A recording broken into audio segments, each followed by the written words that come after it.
बिस्मिल्लाहिर्रहमानिर्रहीम, अस्सलाम वालेकुम। वेलकम टू मे तकी ऑफिशियल। क्या हाल है आप सबके? और बहुत ही लंबा गैप आ गया। कुछ दिन से मेरी वीडियो मैं नहीं बना पाई और ना ही शेयर कर पाई। इसकी रीज़न ये थी कि मेरी बेटी की तबीयत कुछ ठीक नहीं थी।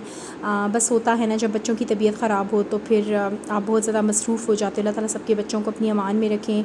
शुक्र है कि अब इसकी तबीयत बेहतर है, तो मैंने सोचा आज मैं आपसे अपनी वीडियो शेयर करूँ। तो ये नाश्ते का टाइम है, मैं बना रही हूँ नाश्ता और छुट्टी का दिन है। और छुट्टी का दिन तो खैर वैसे ही एक नाम है कि छुट्टी का दिन है जी, रिलैक्सिंग डे है। वो इतना बिज़ी गुजरता है, यकीन जानिए कि पूरे वीक के जो काम होते हैं ना, वो आपके पाइल अप होते हैं। कहीं आपने बाहर जाना है तो भी आप तभी कर रहे होते हो।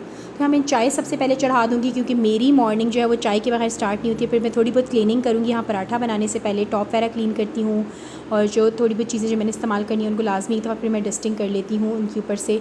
तो यहाँ सबसे पहले मैं बनाऊँगी तकी के लिए चीनी का पराठा। और चीनी के पराठे के साथ मेरी बहुत अच्छी मेमोरीज़ हैं, और आप सब ने भी बचपन में चीनी का पराठा तो खाया ही होगा। बताइएगा किस किस की मेमोरीज़ हैं उसके साथ जुड़ी हुई।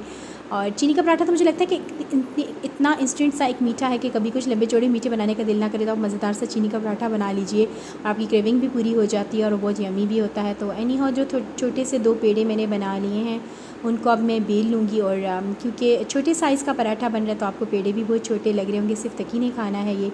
तो इन दोनों पेड़ों को जो है वो मैं बेल के रख लूँगी, और फिर दरमियान में घी लगा के जनाब मैंने बना लेना है देसी घी का पराठा। मेरी कोशिश होती है कि मैं अगर पराठे बनाऊँ या इवन बटर भी टोस्ट करूँ तो उसको देसी घी में करूँ, लेकिन ये कि एक्सेस ज़्यादा नहीं, लेकिन थोड़ा बहुत लाइट सा। तो आपको पता है अगर डेली लिया जाए तो फिर कोई भी चीज़ आपको नुकसान नहीं देती, और ख़ासकर बढ़ने वाले बच्चों के लिए तो ये चीज़ें जो हैं वो बहुत ज़्यादा ज़रूरी होती हैं। तो इस अंदर मैंने देख रहे हैं, आप देख रहे हैं कि मैं कितना मुनासिब सा देसी घी लगा रही हूँ, क्योंकि तितर बतर पराठे तो ना ही तो खाए जा सकते हैं और ना ही बच्चे पसंद करते हैं। तो इसके पराठे की जो है मिक़दार के हिसाब से मैंने इसके अंदर चीनी लगा के यूँ हाथों से इसको मैं अच्छे से स्प्रेड कर दूँगी जनाब, और फिर इसके ऊपर इसका दूसरा पार्ट रख दूँगी। और कॉर्नर्स इसके बंद करने बहुत ज़्यादा ज़रूरी हैं, क्योंकि चीनी का पराठा है तो चीनी बाहर आ जाएगी। तो अच्छे तरीके से इसके सारे एजेस को हाथों से मैंने बिल्कुल फ़िक्स कर देना है, ताकि पराठा की कुकिंग के दौरान जो है वो चीनी बाहर ना आए जनाब। तो तकी का ये बड़ा फेवरेट है। सिंपल पराठा भी इसको पसंद है, लेकिन कभी कभी अगर वो सिंपल ना खाए तो मैं इसको लालच में चीनी का पराठा बना देती हूँ। यहाँ पे बन रही है साथ साथ चाय, और ये गया जी मेरा पराठा तवे पे। और चाय का स्ट्रॉन्ग होना बहुत ज़्यादा ज़रूरी है। मुझे लगता है अगर चाय स्ट्रॉन्ग नहीं है तो फिर चाय पीने का कोई फ़ायदा नहीं है। यहाँ पे साथ साथ पराठा बन रहा है, साथ साथ चाय बन रही है, और एंड में पराठे के साथ मैं फ्राई करूँगी अंडे जनाब। तो सबसे पहले मैं तकी को दे के आती हूँ, और सेकंड पराठा बन रहा है मेरे हस्बैंड का। मैंने सोचा कि आज उनको थोड़ा सा स्पेशल फ़ील कराऊँ, उनके लिए चौकोर पराठा बनाऊँ, क्योंकि यूजुअली राउंड ही बन रहे होते हैं। चौकोर पराठा बनाना भी उसी तरह उतना ही टाइम टेकिंग है जितना राउंड बनाना, लेकिन कभी कभी दिल करता है ना कुछ थोड़ा सा डिफरेंट किया जाए। तो ये देखिए मैंने अच्छे से देसी घी लगा लिया, और ये देखिए इसकी फोल्डिंग कितनी ज़्यादा ईजी है, कोई ख़ास मुश्किल ये नहीं है। और बस ट्रिक चाहिए आपको एक पता होनी। तो इसको प्रॉपर चौकोर फॉर्म में मैंने वन अपॉन अनदर इसको फ़ोल्ड कर लिया है, इसकी लेयरिंग को। और ये देखिए अब इसका ये ट्रिक ये है कि इसको इसी डायरेक्शन में आपने इसको बेलना है, कि ताकि इसकी जो है वो स्क्वायर शक्ल जो है वो चौकोर शक्ल जो है वो बरकरार रहे। और ये देखिए इसी तरीके से पहले मैंने इसको लंबाई में कर लेना है, फिर मैंने इसको चौड़ाई में कर लेना है, इक्वली कर लेना है। और ये कि कोई भी चीज़ नामुमकिन नहीं है। आप ये है कि इसको कोई इतना हार्ड एंड फास्ट नहीं, आप हाथों से इसको फिक्स कर सकते हैं, जैसे मैं कर रही हूँ कि अगर थोड़ा सा आपसे अगर ये डी शेप हो रहा है, चौकोर से निकल रहा है, तो आपसे हाथों से फिक्स। इवन आप तवे पे डालते वक्त आप इसको भी अच्छे से फिक्स कर सकते हैं।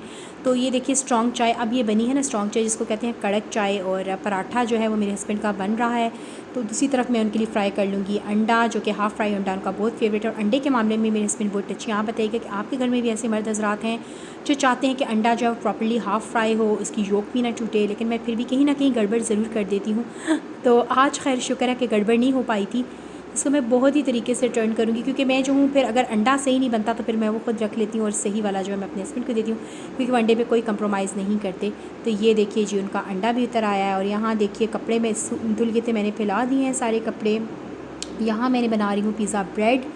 दोपहर का टाइम है, और हादिया की फरमाइश थी और मेरे पास मटेरियल पड़ा हुआ था, तो मैंने ये चढ़ा दिया है।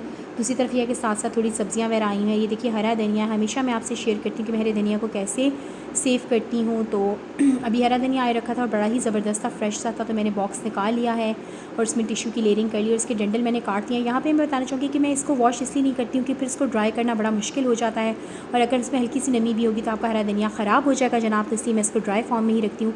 लेकिन जब ऑब्वियसली मैं इसको यूज़ के लिए निकालूंगी तो डेफ़िनेटली मैं इसको अच्छे तरीके से जो है वो धो के इस्तेमाल करूँगी। हरी मिर्चें देखिए कितनी ताज़ी भी ताज़ी, और यकीन जानिए हफ़्ता 2 हफ़्ता इस तरीके से अगर आप सेव करेंगे टिश्यू की लेयरिंग या पेपर अखबार की लेयरिंग लगा के, तो वो कभी भी ख़राब नहीं होंगे। अभी आजकल महंगाई इतनी है कि हर सब्ज़ी इतनी महंगी है, यकीन जानिए कि मुझे लगता है कि ख़ातून खाना का बहुत ही अक्लमंदी से चलना चाहिए और तरीके से इन चीज़ों को सेव करना चाहिए। तो ये जा रहा है जी फ्रिज के अंदर। और यहाँ देखिए बैंगन आए थे, कुछ सब्ज़ियाँ हैं जिनको मैं निकाल लूँगी, और वीकली सब्ज़ियाँ आती हैं और जो वीक के हिसाब से जैसे बनती हैं।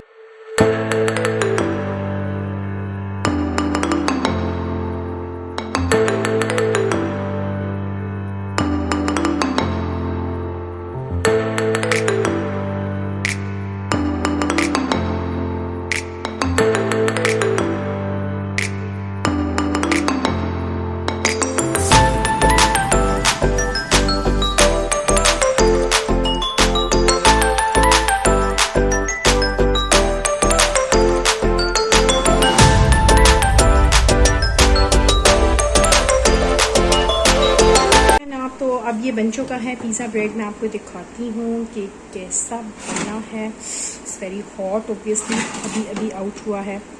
थोड़ा सा अगर आप एग ब्रश करेंगे ना तो और मज़ेदार सा कलर आएगा, लेकिन खैर मुझे तो ऐसा ही पसंद है। और ये आज मेरे पास एल्युमिनियम फॉइल नहीं थी तो मैंने बटर पेपर लगा दिया। बात वही है कि कोई हार्डली स्टूल नहीं है, आप कुछ भी इसको कर सकते हैं। तो यहाँ पे बॉयल हो रहे हैं स्पेगेटीज़, और मैं स्पेगेटीज़ बना रही हूँ। इनको मैं बॉयल करने के लिए चढ़ा दिया है। दूसरी तरफ देखिए आलू जो हैं फ़्राइज़ की फॉर्म में कट के, जनाब ये आलू के फ़्राइज़ बन रहे हैं। ये है मेरी बेहतरीन सी पिज़्ज़ा ब्रेड, और ट्राई करूँगी अभी केचप के साथ। तो यहाँ अब तैयारी हो रही है स्पेगेटीज़ की जनाब। तो यहाँ देखिए ऑयल है 3-4 चम्मच, उसके अंदर मैंने जो है वो लहसुन की 3-4 जवे हैं उनको मैंने चॉप करके डाला है। चॉप करना बहुत ज़रूरी है, आप बहुत अच्छा इससे टेस्ट आएगा, पिसे हुए मज़े का नहीं आएगा। और फ्रेशली अगर हो चॉप किया हुआ तो उसकी तो बात ही अलग है। हाफ़ kg के बराबर चिकन है, जुलियन कट में काट लिया है। आप स्क्वायर करना चाहें आपकी मर्ज़ी है, लेकिन क्योंकि सारी वेजिटेबल्स एक ही शेप में कटी होंगी तो वो मज़ेदार लगती हैं। यहाँ मैं अच्छे से इसको करूँगी जनाब गोल्डन सा फ्राई कर लूँगी। साथ ही काली मिर्ची ऐड कर ली है। और आपको पता है कि नूडल्स वगैरह की कुकिंग या स्टर फ्राई जो भी हम करते हैं वो हाई फ्लेम के ऊपर होता है, तो फ्लेम जो है।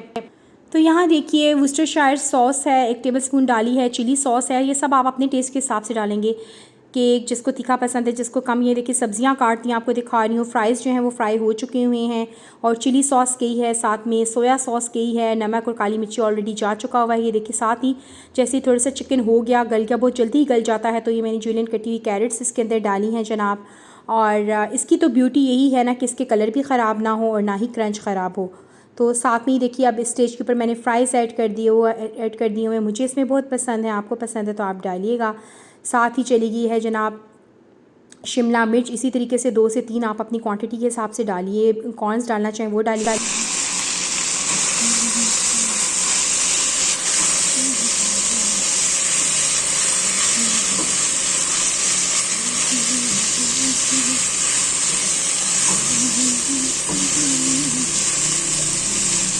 तो जैसे इतना कुक करना है कि इनका कच्चापन ख़त्म हो जाए, और लेकिन कलर इनका ख़राब नहीं होना चाहिए। तो साथ में कैबेज का कॉम्बिनेशन मुझे पसंद है, तो एक छोटा फूल कैबेज का है, उसको भी मैंने इसी तरीके से जुलियन कटिंग करके रखती है। आपको पता है कि चाइनीज़ या स्टर फ्राई आप बनाएं या फिर नूडल्स बनाएं, इसमें सिर्फ सारा टाइम टेकिंग जो होता है वो ये कटिंग पे ही आपका टाइम जाता है। अदरवाइज़ तो कुकिंग में तो ये फटाफट झटपट हो जाती है। तो ये जैसे मेरा स्टर फ्राई रेडी हुई, देखिए मैं आपको नूडल्स दिखाने को मैंने ड्रेन कर लिया था ठंडे पानी में, ऑयल लगा के रख दिया था, जिससे होगा कि चिपकेंगी नहीं। तो यहाँ पे अब मैं इनको ऐड करूँगी, आधी आधी क्वांटिटी करके करूँगी, वरना फिर यह है कि इसकी मिक्सिंग जो है ना वो इतनी इजीली नहीं हो पाती। तो मैंने हाफ़ डालनी और हाफ़ में जो हूँ वो ये मिक्स करने के बाद बाकी की हाफ़ इसमें ऐड करूँगी। तो ये ऑथेंटिक वे है इसका, 2 फोक्स के साथ ही हमेशा मैं मिक्स करती हूँ, और मुझे लगता है ये ऑथेंटिक वे है इसका, बड़ी अच्छी से मिक्सिंग हो जाती है। और यहाँ पे जी मैं मिक्स कर लूँगी। मेरी हाँ तो वंस अ वीक तो ज़रूर बनती हैं, क्योंकि मेरे बच्चों को पसंद है। आप बताइएगा कि आपके बच्चों को भी ये पसंद है नहीं। और ये कि अभी मैं यहाँ पे अपना डिनर एंजॉय कर रही हूँ, मैंने अपनी प्लेट निकाल ली है, सब खाना खा चुके हैं। और आपको पता है मम्मी हमेशा एंड में ही खाती हैं, जब बच्चे और सब घर वाले खा लें। तो मुझे अभी टाइम मिला है, तो मैंने अभी अपना खाना लेके बैठी हूँ और मैं इंजॉय करी हूँ, और बहुत ही मज़ेदार बनी थी। और आप इसमें ऑप्शनल एक आप लेमन भी अगर स्क्वीज़ कर लें तो उसका टेस्ट भी बहुत ही मज़े का आता है। तो जनाब ये थी मेरी आज की वीडियो। प्लीज़ मेरे चैनल को लाइक और सब्सक्राइब कीजिएगा, दुआओं में याद रखिएगा। अल्लाह हाफिज़।